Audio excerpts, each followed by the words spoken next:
వైఎస్ఆర్సీపీ అధినేత మాజీ ముఖ్యమంత్రి వైఎస్ జగన్మోహన్ రెడ్డి పొదిలి పొగాకు బోర్డును సందర్శించారు.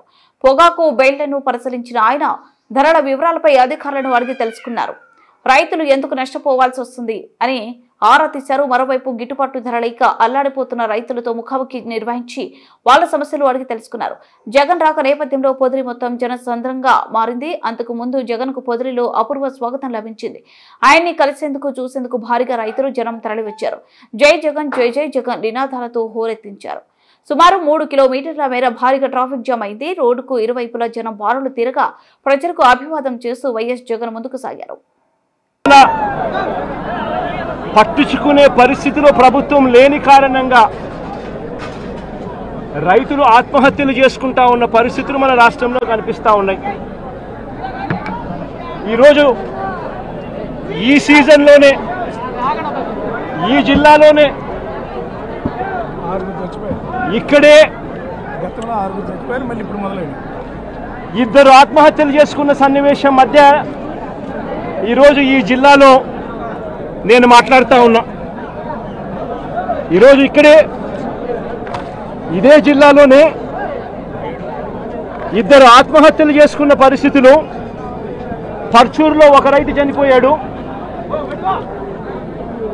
గడిచిన శుక్రవారం కొండేపిలో మరొక రైతు ఆత్మహత్య చేసుకున్నాడు. 2 రైతులు గిట్టుబాటు ధరలు లేక ఇదే జిల్లాలో రైతాంగం చనిపోయిన పరిస్థితుల మధ్య ఈరోజు నేను ఇక్కడికి వచ్చి రైతులు పడతా ఉన్న అగసాట్లను ప్రభుత్వాన్ని గట్టిగా నిలదీస్తూ ప్రశ్నిస్తా ఉన్నా. ఈరోజు రైతు పడతా ఉన్న పరిస్థితుల మధ్య ఏ పంటకు కూడా ఈరోజు రాష్ట్రంలో గిట్టుబాటు ధరలు లేవు. వరి ప్రొక్యూర్మెంట్ మొన్న చేశారు. ఏ రైతుకైనా కూడా ఏ రైతును తీసుకున్నా కూడా కనీసం 300 రూపాయల నష్టానికి రైతు ఎంఎస్పీ కన్నా తక్కువ రేటుకు అమ్ముకోవాల్సిన పరిస్థితిలో ధాన్యాన్ని రాష్ట్ర ప్రభుత్వం కొనుగోలు చేసింది. వరి దగ్గర నుంచి మొదలు పెడితే మిరప, పత్తి, జొన్న, కందులు, మినుములు, పెసలు, మొక్కజొన్న, సజ్జ, రాగులు, వేరుశనగ, అరటి, చీని, పొగాకు, కోకో ఏ పంట తీసుకున్నా కూడా రైతన్నకు ఈరోజు గిట్టుబాటు ధర రాని పరిస్థితి ఈరోజు రాష్ట్రంలో కనిపిస్తూ ఉంది.